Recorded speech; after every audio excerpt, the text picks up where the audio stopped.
Este viene a ser un espacio específicamente para poder, como un panel, conversar aquí informalmente. Esto no es un panel de preguntas y respuestas.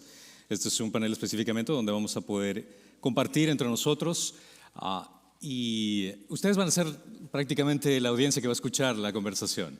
Si en el transcurso de nuestra conversación ustedes captan alguna pregunta o algo que quisieran aclarar, tenemos un panel específicamente para preguntas y respuestas. Cuando escanean el código pueden elaborar su pregunta, o si es que ven una pregunta que les interese, solo pónganle una estrella y esa va a subir para poder analizar ese tipo de preguntas. Pero, hermanos, gracias por estar aquí. Realmente es un honor para mí el hecho de estar con ustedes. Son hombres que tienen gran trayectoria. Yo realmente no les llego ni a los talones a lo que ustedes han hecho, lo que Dios ha hecho en su vida, en su labor enseñando, en su labor en el ministerio, 50 años en el ministerio, y realmente para mí es un gusto estar con ustedes. Y quería realmente entender cuál ha sido su perspectiva con respecto a ciertos puntos y algo que se me viene a la mente es la relación entre el Espíritu Santo y el cristiano cotidiano.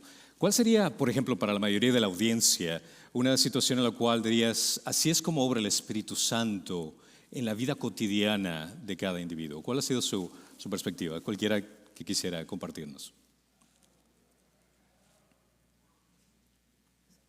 Bueno, creo que debemos comenzar por lo más adulto.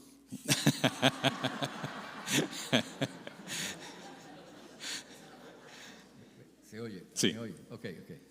Bueno, nunca me salvo de ese tipo de referencias, ¿saben? Es un problema. Bueno, la pregunta de nuevo, hermano, okay, este hombre me desconcentró. ¿Cuál sería la relación del Espíritu Santo en una vida cotidiana de un cristiano?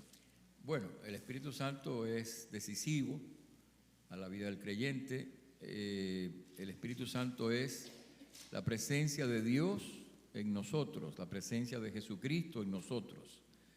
El Espíritu Santo es el que hace posible que seamos cristianos. El Espíritu Santo es el que nos capacita para la obediencia. El Espíritu Santo es el que nos da fuerzas, nos consuela, nos anima, nos sostiene. Entonces, el Espíritu Santo es definitivamente Dios con y en nosotros para la vida, el ministerio y para todo lo que tenga que ver con nuestra experiencia como cristianos. Nosotros los cristianos, al igual que los discípulos, no funcionamos sin el Señor. Cuando los 12 estaban con Cristo y ya Cristo estaba próximo a partir, Él les dice a ellos, al verlo un poco desconcertados, os conviene que yo me vaya. El Señor sabía que ellos necesitaban de Él. Un ejemplo de esa necesidad se evidencia en que Cristo estaba físicamente con ellos. Cuando Cristo no estaba con ellos, se ponían un poco creativos. En Juan 21, Jesús no está con ellos. Y a Pedro se le ocurre decir, voy a pescar. Cuando el Señor ya en Marcos capítulo 1, versículo 17, le había dicho que iban a ser pescadores de hombres, Pedro dice, voy a pescar. Los demás que están con él dicen, vamos nosotros también contigo. Y fue decepcionante. Ellos funcionan bien cuando el Señor está con ellos. Por eso Cristo dice, yo me voy, les conviene, yo no lo voy a dejar huérfano porque el Señor sabe que ellos funcionan con Él. Y entonces les envía. En lo que venía el Espíritu Santo, en un pasaje un poco oscuro en el libro de Juan, el Señor les sopla y le da algo de su Espíritu porque Él sabía que no funcionaban sin Él. Hasta que llega la promesa del Espíritu Santo y ahí estuvo el Señor permanentemente con ellos, para guiarlos en todos los aspectos de la vida. En el aspecto ministerial, en las relaciones familiares, en las relaciones interpersonales, en la labor ministerial. Aunque si bien es cierto que podemos resistir al Espíritu Santo, Bueno, es porque tenemos una relación con Él, en esta relación cotidiana. Hasta tal punto, nosotros tenemos que tener una sensibilidad, pues cuando Pablo iba al Asia, el Espíritu Santo le dijo, no hables en Asia. O sea que el Señor, en esta relación cotidiana, nos manda a hablar, a difundir su mensaje, pero también nos manda en ocasiones a callar. ¿Por qué? Porque es una relación íntima. El Espíritu Santo no es más que el Señor relacionándose íntimamente con nosotros para que pudiéramos obedecer en todo lo que el Señor nos ofrece como oportunidad de obediencia. Sí, voy a hablar un poquito acerca de esto en mi sesión, el empoderamiento del Espíritu Santo. Y definitivamente, creo que como bien dijo recién Otto, separados de Cristo nada podemos hacer, ¿no? Y separados del Espíritu, todos los mandatos del Nuevo Testamento serían una gran lista de textos legalistas. Solo por el Espíritu tenemos la habilidad de poder cumplirlos. Y creo que dentro de todos los ministerios del Espíritu Santo, uno de los más destacados en el Nuevo Testamento y de los cuales nos relacionamos con Él definitivamente de manera diaria, es el proceso de la santidad, de la santificación. Después de todo se lo llama el Espíritu Santo. Y eso queda bien destacado en 2 Corintios capítulo 3, cuando Pablo está contrastando el antiguo con el nuevo pacto. Él dice, el Señor es el Espíritu, 2 Corintios 3, 17. Y donde está el Espíritu del Señor, allí hay libertad. Por tanto, nosotros todos, mirando a cara descubierta como en un espejo la gloria del Señor, somos transformados de gloria en la misma imagen, la imagen de Cristo. Y noten cómo termina, como por el Espíritu del Señor.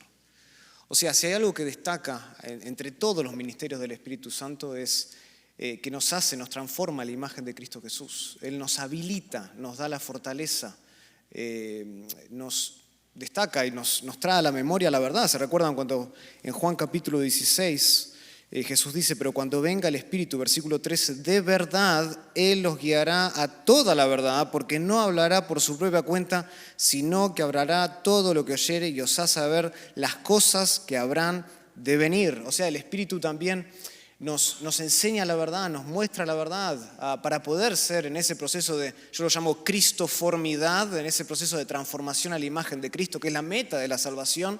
Él opera, nos recuerda la verdad, nos apunta a Cristo, como dice el versículo 14 que sigue, Él me glorificará. O sea, si hay algo que se destaca entre todos los ministerios, podemos hablar, el Espíritu también nos regenera, nos sella, la morada del Espíritu, la llenura del Espíritu, de lo cual voy a hablar yo. Hay uno que se destaca por sobre todo, yo diría, que es justamente hacernos más como Jesús. Y efectivamente, ese es uno de los temas muy importantes que lamentablemente he visto una mala interpretación de la llenura del Espíritu o cómo el Espíritu obra en las personas, que tiende a ser una especie de manifestación como el golpe de la espalda que mencionaste atrás, así como que ese tipo de cosas. Pero ¿cuál ha sido su experiencia en sus años de ministerio que han visto la mala interpretación o el mal concepto de cómo trabaja el Espíritu Santo? La Escritura, cuando vamos a lo que dice el apóstol Pablo a los Efesios, capítulo 5, 18, la mayoría de los cristianos van a tener que pedirle mucho perdón al Señor por cómo han usado ese texto. Dice, no os embriaguéis con vino, en lo cual hay disolución. La palabra disolución puede ser traducida como desorden. Y entonces ahí viene una conjunción adversativa, que es un término que normalmente sirve como de puente entre dos ideas. Y entre las conjunciones adversativas más comunes están antes bien, pero, sin embargo, no obstante. Y esas dos ideas normalmente son contrarias entre sí. Es como que yo diga, yo los invito a comer, pero ustedes pagan. Está la conjunción adversativa con dos ideas contrarias. Entonces, no os embriaguéis con vino, en lo cual hay disolución, desorden, antes bien, pero, o sin embargo, sed llenos del Espíritu Santo.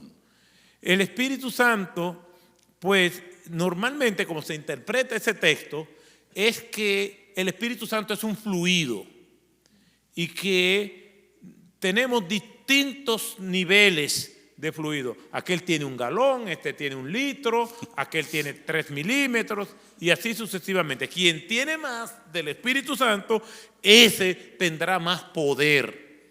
Y así como el borracho no tiene control de sí mismo, así la persona no tiene control del Espíritu Santo. En nombre de ese analfabetismo teológico, de esa barbaridad teológica, de ese fuego extraño teológico, vemos todos los desórdenes que vemos en las iglesias.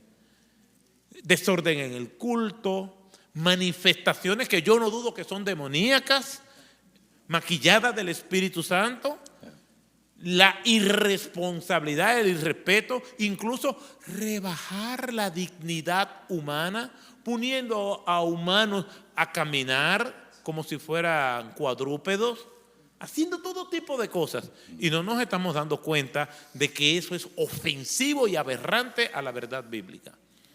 Lo primero que nos dice el texto, no os embriaguéis con vino, donde hay desorden. Sí, no sean llenos del Espíritu Santo, donde hay orden.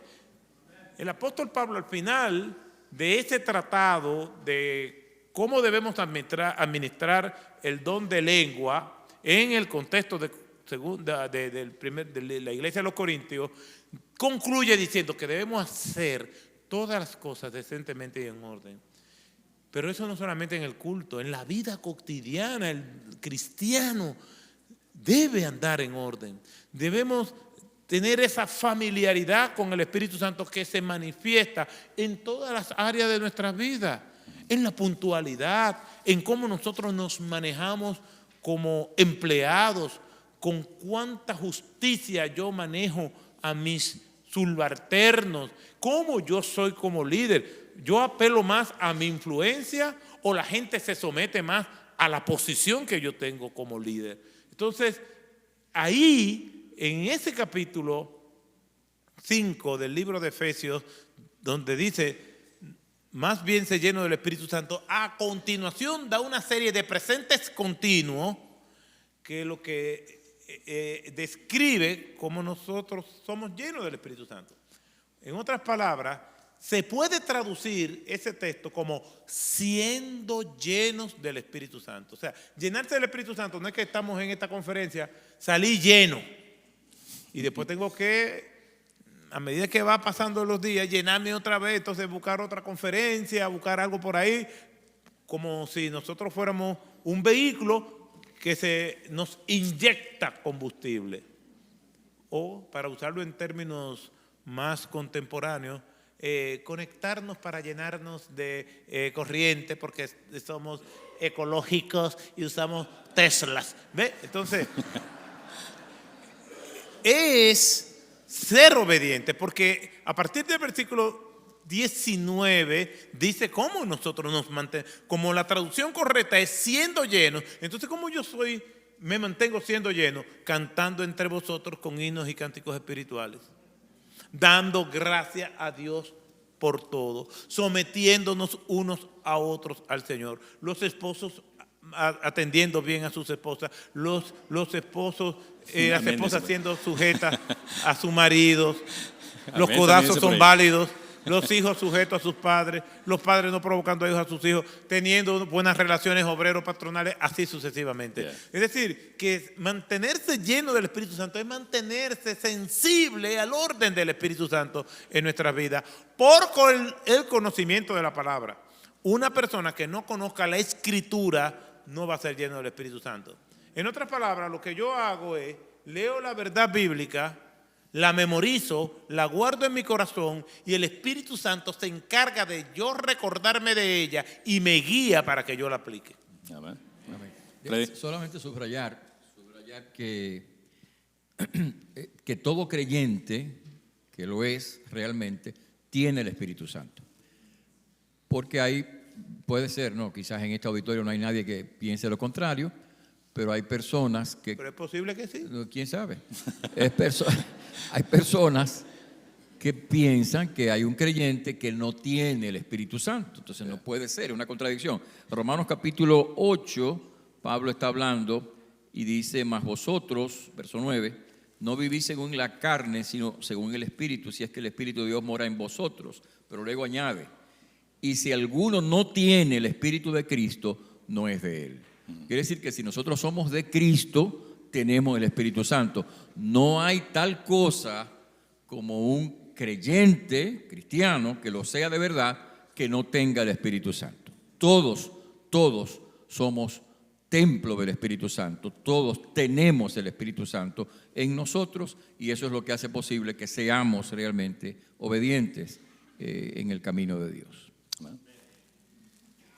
Para añadir, que creo que se han dicho muy buenas cosas, creo que además algo de lo que ha generado este revuelo y este desorden en la iglesia es que muchas veces hemos reducido y se ha confundido la espiritualidad con los dones espirituales. Y en muchas iglesias se busca la manifestación de ciertos dones espirituales con el objetivo de demostrar que soy o ando en el Espíritu. Yeah. Y no es lo mismo. Y el ejemplo más claro en el Nuevo Testamento es la iglesia en Corinto, que recién se comentaba.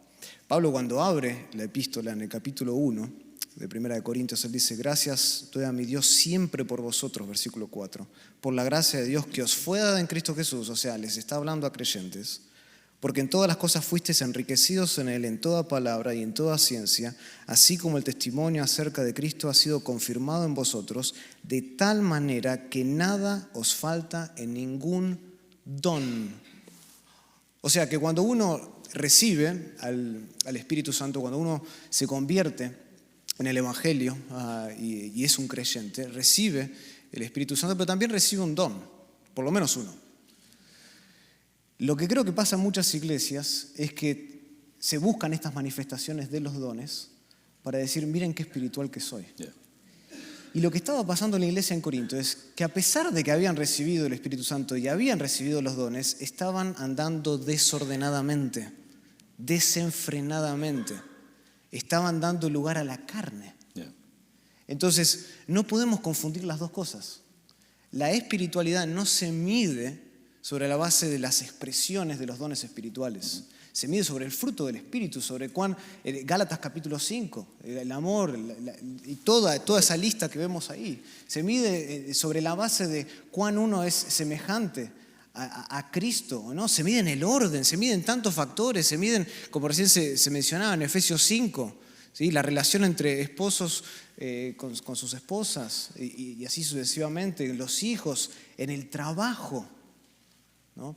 Pero no podemos confundir esas dos cosas porque eso ha dado y ha despertado a todo tipo de desorden en la iglesia, al vómito santo, a la risa desenfrenada, a un montón, y nos reímos, pero son tristes realidades de la iglesia que ha traído un fuego extraño en las congregaciones cristianas. Y lamentablemente eso es algo que también me he dado cuenta al relacionarme con diferentes iglesias y efectivamente buscan esa experiencia. Y a veces me he topado con algunos estudiantes que me platican sobre este tipo de cosas y para hacerles caer en cuenta en este tipo de análisis de experiencias les hago caer en cuenta. Y justamente estábamos hablando con Freddy cuando veníamos del aeropuerto de este tema. Considera, si es que comienzas a hacer este tipo de expresiones o hablar en lenguas en la forma como tú lo consideras, te haces eso a ser más como Cristo. El tener ese tipo de experiencias hace que te transforme más a la figura de Cristo. Pues únicamente el sentirte emocionado durante ese evento. Y la mayoría de personas considera el hecho de que, bueno, estoy sintiendo algo, pero no se trata de sentir algo, se trata de ser como alguien que es Cristo. Y esa es la función y específicamente el Espíritu Santo. Y eso es lo que me encanta, el hecho de al traer las Escrituras. Consideren que estamos presentando lo que dice el contexto de cada pasaje. Específicamente como el hecho de mencionar que lo que apunta a la manifestación del Espíritu es para que cada expresión sea que el individuo se transforme y sea conformado a la imagen de Cristo. No es para que te sientas con mariposas en el estómago por un momento y de pronto no fuiste a la iglesia ese domingo y ya no tienes esa experiencia o no tuviste ese milagro. No se trata de lo que nosotros sentimos, se trata de ser como Cristo y que Él sea glorificado en nuestra vida, al ser un buen esposo, ser un buen padre, el amar al enemigo, el perdonar. Esas son manifestaciones en las cuales nos asemejan más a Cristo, que realmente eso es lo que glorifica a su nombre en lugar de exaltar nuestras emociones. Exacto. Definitivamente. Quiero decir lo siguiente, el problema es que esa otra perspectiva obedece a una teología equivocada, porque hay quienes enseñan que la demostración de la plenitud del Espíritu Santo son las lenguas. Yeah. Y eso es una teología equivocada. La Biblia dice que, por ejemplo, Pablo hablando en Corintios, capítulo 12, Pablo está hablando del hecho de que tenemos, de que todos tenemos el Espíritu Santo, ¿no? O sea, Pablo está hablando allí de que hay diversidad de dones, el Espíritu es el mismo, etcétera, ¿no? El Espíritu Santo está presente en todos los creyentes. Sin embargo, Pablo mismo, ahí en ese mismo pasaje, pregunta, ¿tienen todos lenguas? ¿Hacen todos milagros? ¿Profetizan todos? En otras palabras, Pablo establece que sí, que todos tenemos el Espíritu Santo, pero que todos nosotros tenemos dones diferentes y que el Espíritu Santo los reparte como Él quiere. Una cosa que yo he observado es que mucha gente lo que está haciendo es una especie de exhibicionismo, que cualquiera lo puede hacer, ¿no? Todos los que lo afirmamos o lo negamos, de exhibicionismo religioso. Es decir, se espera que yo hable lenguas, y yo he conocido casos de personas que han ido a un ambiente determinado y se esperaba de ellos que hablaran en lenguas porque son bautizados con el Espíritu Santo y entonces debían de hacerlo así. Pero es un error. Incluso es un error pensar que todos somos, que la demostración del Espíritu, del bautismo es el hablar en lengua. Fíjense que en Corintios capítulo 12, dice Pablo, versículo 13, porque por un solo espíritu, dice el apóstol, por un solo espíritu fuimos todos bautizados, sean judíos o griegos, esclavos o libres, y a todos, dice Pablo, se nos dio a beber de un mismo espíritu. O sea, dice el apóstol Pablo que todos nosotros, obviamente hablando de los creyentes, hemos sido bautizados por el Espíritu Santo. Y el ser bautizados por el Espíritu Santo quiere decir que hemos sido incorporados al cuerpo de Jesucristo. Sin embargo, en ese mismo pasaje, Pablo le pregunta a los corintios que Dios puso personas con diferentes dones. Y a pesar de haber dicho que todos hemos sido bautizados con el Espíritu Santo, Pablo pregunta, ¿tienen todos dones de sanidad? Es una pregunta retórica. La respuesta es no. ¿Hablan todos lenguas? Es una pregunta retórica. La respuesta es no. ¿Interpretan todos? Lo mismo, es una pregunta retórica. La respuesta es no. Es decir, todos hemos sido bautizados con el Espíritu Santo, pero no todos hablan lenguas, no todos interpretan, no todos profetizan, porque Dios ha repartido sus dones a cada uno como Él ha querido. Yeah. El tema con el que luchamos todos los seres humanos es con el orgullo. En Isaías capítulo 14, versículo 12 al 14, dice, ¿cómo caíste del cielo, oh lucero, hijo de la mañana, tú que trastornabas a las naciones? Y ahí presenta unos 5 pronombres posesivos, hablando de lo que quería hacer Satanás. Yo subiré, yo seré semejante al Altísimo. Ese orgullo empedernido está en nuestro ADN.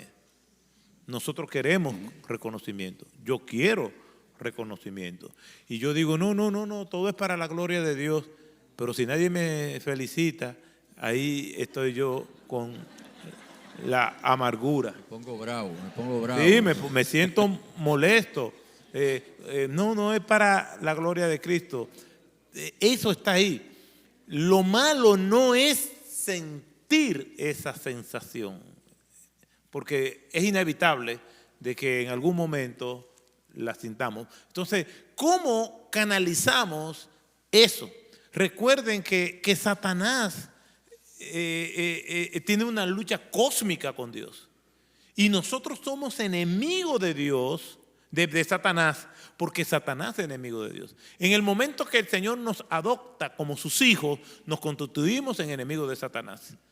Y por lo tanto, lo que hizo que Satanás fuera rechazado es lo que él quiere que nosotros adoptemos. Y una de las cosas que las personas quieren es recibir reconocimiento por lo que hace.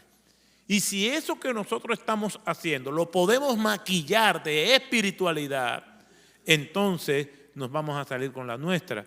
El hermano discreto, la hermana discreta que limpia un área por donde no pasa mucha gente y por lo tanto nadie se da cuenta, nadie quiere eso.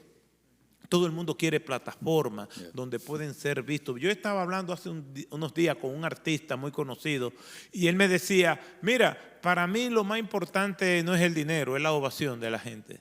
Lo que me llena a mí como artista es que la gente reciba mi performance, lo que yo hago, eso es lo que me llena. Yo he ido a presentaciones donde el estímulo económico no es tanto, sino lo que yo puedo lograr con la gente.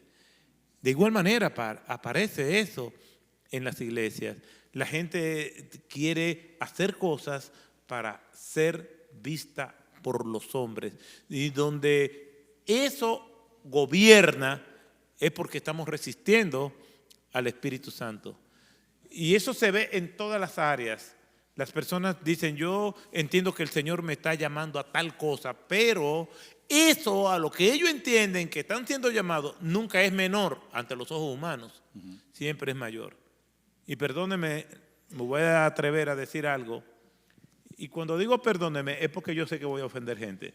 Es cuando alguien te diga, mira, no te quiero ofender, prepárate que te van a ofender. Entonces, normalmente cuando una persona dice voy a cambiar de ministerio, es a un ministerio donde hay mayor beneficio económico. Normalmente es así. No digo que todos sean así, pero normalmente es así porque tenemos eso. El ser sensible al Espíritu Santo es glorificar a Dios y hacer con gozo todo lo que el Señor nos manda hacer sin que nadie nos vea. Y si aún allí nos sentimos complacidos, bendito sea el nombre del Señor. Entonces podemos decir que hemos trabajado bajo la dirección del Espíritu Santo y para la gloria de Dios. Si uno trabaja bajo la dirección del Espíritu Santo, entonces no nos debería importar si nos reconocen o no. Para la gloria de Dios es entender que todo es por gracia. Y yo lo ilustro de esta manera. A cualquiera de nosotros, al pastor Freddy Noble, a Lucas, a todos los que estamos aquí, podemos hacer algo que está muy bien. No a mí, a ellos. Entonces, lo digo porque una vez yo participé en unas distintas obras de teatros y yo recurrí a hacer un monólogo. No tanto por el logo, sino un monólogo. Entonces, cuando terminé, me dieron el premio, me gané el primer lugar. Y yo estaba muy, muy orgulloso de eso. Pero cuando me lo van a dar, me dice, te lo ganaste porque no hubo más participantes. Entonces, los elogios que nos dan es un regalo perfectamente empacado. No lo abras, porque ese regalo no es nuestro, es del Señor. Eso se pone a los pies de la cruz para que allá su sangre santa lo empape, porque ahí es donde pertenece. Entonces, si somos dirigidos por el Espíritu Santo, puede ser que tengamos el deseo de que nos elogien, pero nosotros resistimos a eso y le damos la gloria a Dios. Amén. Amén. Sí, y también para hacer esa conexión del aspecto de buscar ese honor y esa gloria para nosotros que realmente no nos compete en lo absoluto. claro ejemplo, podremos hablar aquí los cuatro. Todo lo que hemos logrado, hemos obtenido, hemos enseñado, ha sido única y exclusivamente porque el Espíritu Santo nos ha guiado y nos ha formado para exaltarlo a Él. Toda la capacidad intelectual, todo el tiempo, todo es completamente de Él. No lo hacemos por vanagloria, sino entendiendo. Y esa es una transformación que ocurre en nuestras vidas constantemente, porque el enemigo quiere hacernos caer. En nuestra propia carne es el hecho, mira, están al frente, está sentado en la luz, pero muchas personas no consideran el hecho de que el estar al frente y el enseñar a una congregación es una responsabilidad sumamente grande. Muchas personas, igual como mencionabas, se paran frente del púlpito y dicen, que el Espíritu Santo me llene y voy a ver qué pasa. Y es lamentable, es lamentable. Y sobre todo para pastores y líderes que quieren enseñar algo, pero no quieren aprender, no quieren estudiar, no quieren educarse. Ahora considera eso, si te topas con un pastor que es reacio a seguir creciendo, a seguir educándose en la palabra de Dios, ¿qué vas a esperar de la congregación? No va a pasar ese nivel. Y es ahí donde tenemos que analizar específicamente qué es lo que estamos buscando en nuestro corazón. Es el hecho de tal vez vanagloria o el sentirnos bien, pero a final de cuentas Dios menciona específicamente su palabra en Romanos 12, es el hecho de esa renovación de mente, entender que todo es para Él y nosotros tenemos que someternos para Él, para su honor y su gloria. Pero creo que un tema más que nos va a ayudar en esta conversación. ¿Cómo considerarían en su experiencia ministerial cómo existiría esa unidad del Espíritu en diversas iglesias? Aquí, por ejemplo, tenemos personas bautistas, pentecostales, asambleas de Dios, y están aquí presentes. Y ¿qué sería ese aspecto del Espíritu Santo que nos uniría a todos? Bueno, yo pienso, hermanos, que, como dije hace un momento, que es importante que reconozcamos nuestra unidad en Cristo. Voy a decir lo que dije antes, la presencia del Espíritu Santo en cada uno de nosotros. Si nosotros descartamos al otro porque no tiene ciertas manifestaciones que nos parecen a nosotros que son la demostración del Espíritu Santo, estamos equivocándonos. Si nosotros le decimos a otro creyente que afirma ser un creyente y que da un fruto evidente de ser un creyente, que no tiene el Espíritu, lo estamos descartando de una manera equivocada y estamos levantando una barrera con nuestros hermanos. Entonces es importante eso, que reconozcamos. Voy a usar aquí un término tal vez que pueda sonar extraño, pero bueno, es importante que reconozcamos que todos somos carismáticos. Sí, todos somos carismáticos, porque el carisma es el don del Espíritu, o los dones del Espíritu, que Dios se lo ha repartido. Yo no hablé como usted hablando, ¿sabes? Hazme el favor.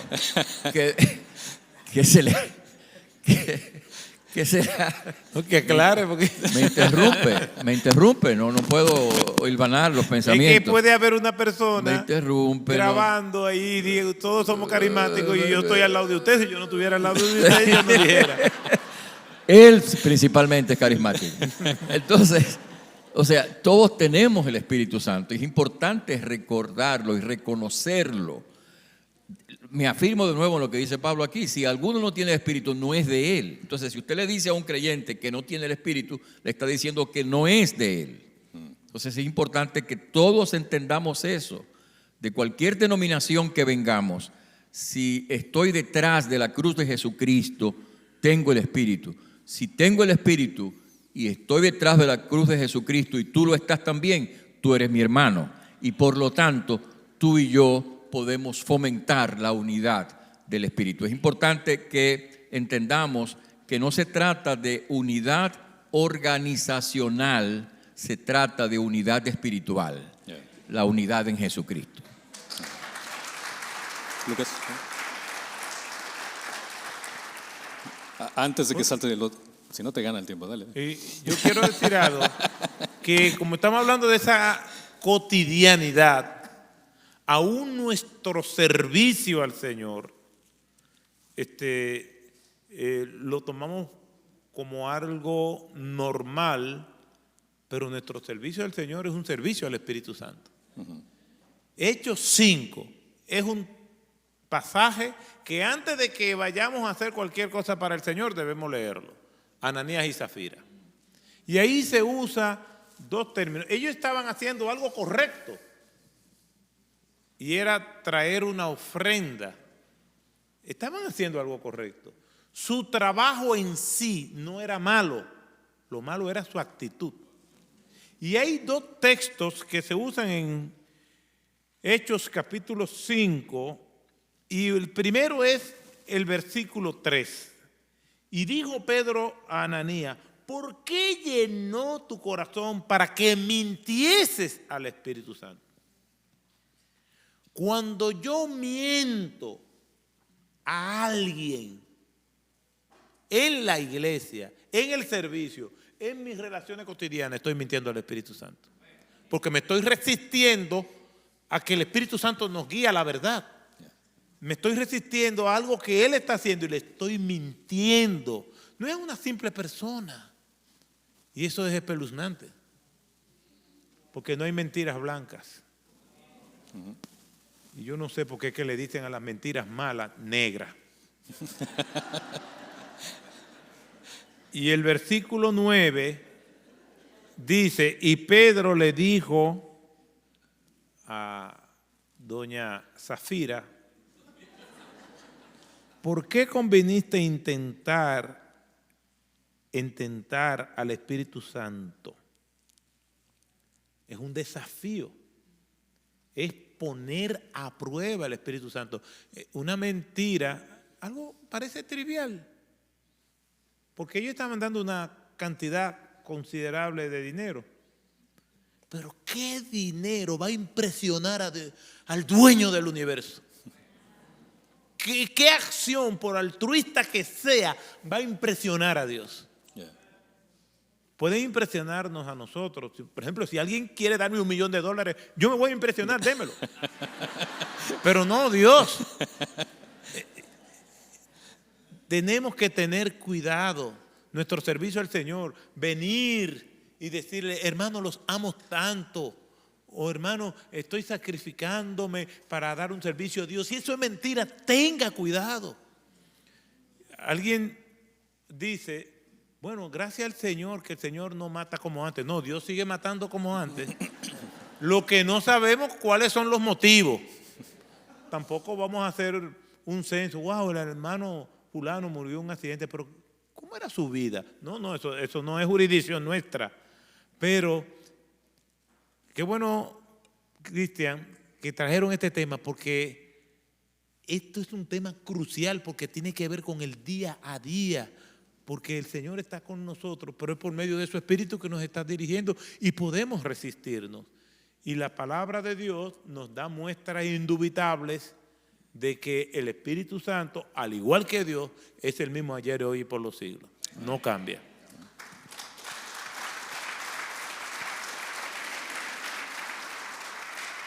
Y tenga cuidado que si ese aplauso no es auténtico...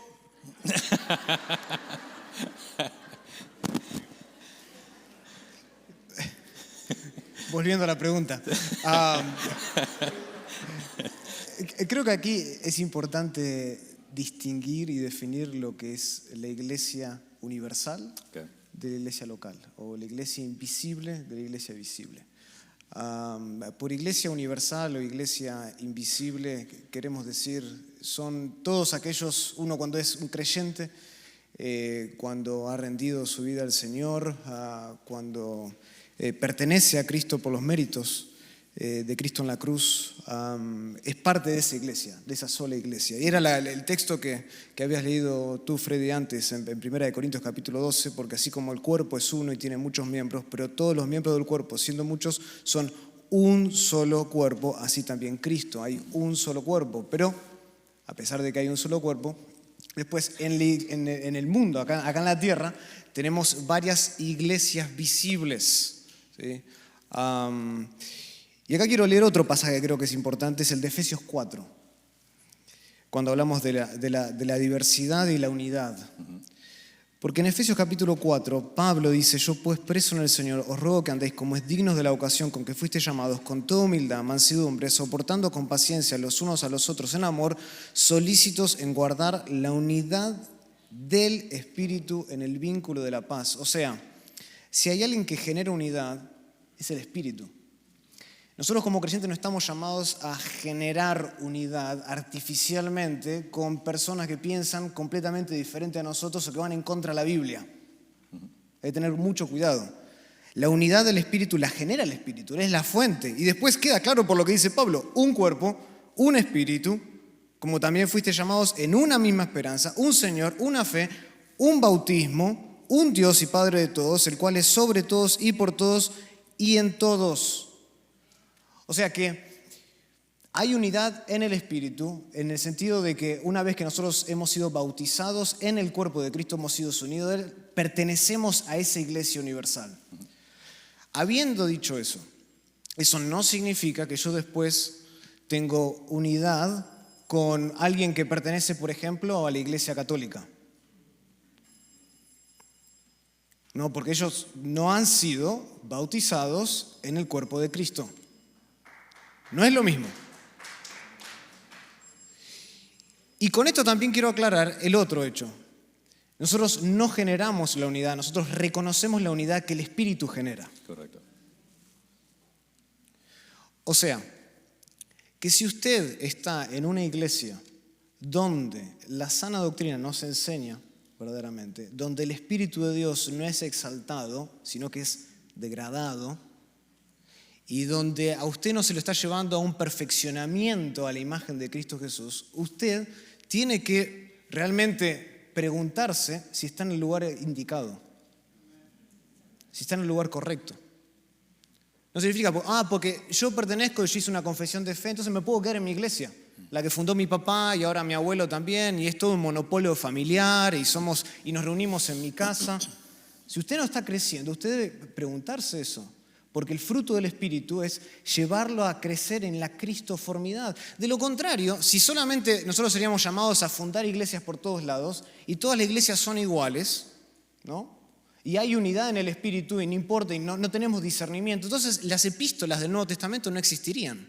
Porque Pablo, Pedro, Jacobo escribieron con el fin justamente de ayudar a esas iglesias que mientras estaban experimentando la iglesia como tal, la iglesia universal, los dolores de parto, porque recién estaba creciendo después de Hechos 2, escribieron estas cartas para hacerles crecer en conformidad a la verdad, para guiarlas, como pasa en Corinto, como pasa en Éfeso, como pasa en Colosas.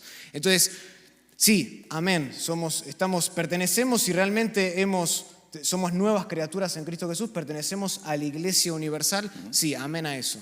Pero después nosotros tenemos que tener discernimiento sobre la base de las Escrituras, sobre la base de la palabra de verdad, la cual fue inspirada por el Espíritu de verdad, para saber si la iglesia visible a la que pertenecemos nosotros se conforma a lo que dice la Biblia o no se conforma a lo que dice la Biblia.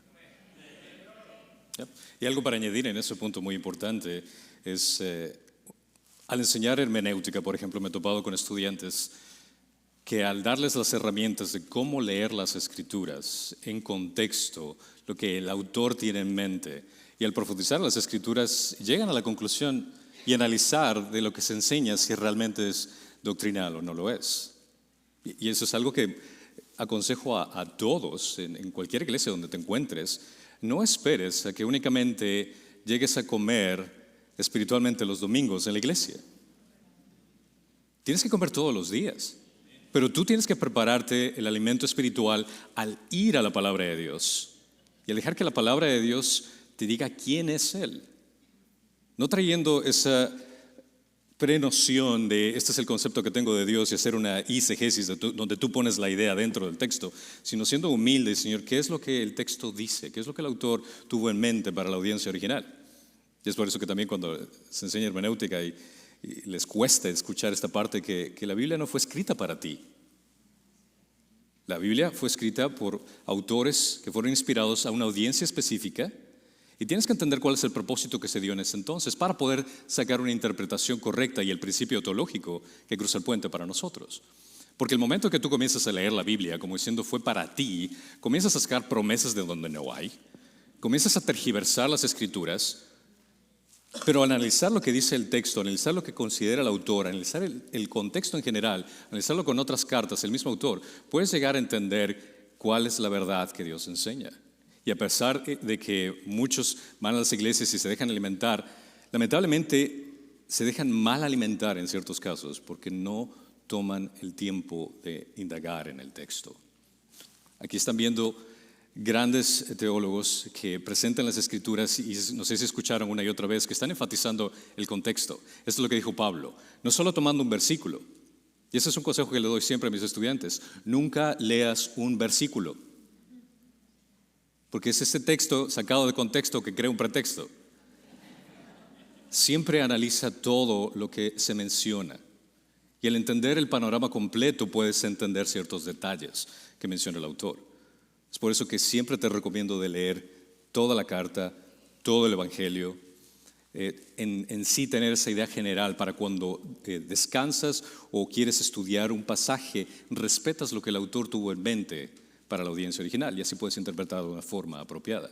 Y así incluso puedes darte cuenta que lo que te están enseñando si realmente es doctrinal o no lo es. Es por eso que siempre recomiendo que lleven sus Biblias a la iglesia. Eso es algo que me encanta cuando enseño mi grupo pequeño que tengo de Ministerio Hispano. Todos llevan su Biblia. Les digo, por favor, hablan el texto, analicémoslo juntos, estudiemos y profundicemos juntos lo que dice la palabra de Dios y crezcamos juntos. Mi labor como pastor, con muchos de pastores, es ayudar a la gente a entender el texto. No quiero que la gente dependa de mí. Mi labor es el hecho de presentarles lo que la palabra de Dios dice y enseñarles a profundizar en la palabra de Dios para que ellos tengan esa relación con Dios, no conmigo. Yo siempre les digo a mi congregación, Cristian es tu pastor, todo te faltará. Yo solo apunto a Cristo. Él es el que otorga absolutamente toda la verdad. Yo soy un mendigo diciendo a otro mendigo dónde puedes encontrar el pan de vida. Eso es todo.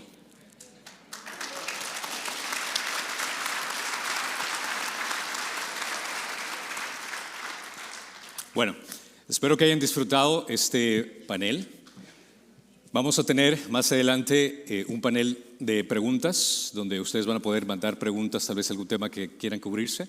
Así que por el momento, Gabriel, te dejo para que tomes control de cuál es el siguiente evento que tenemos. Tal vez algunos ya tienen hambre. Y adelante, guíenos cuál es el siguiente paso.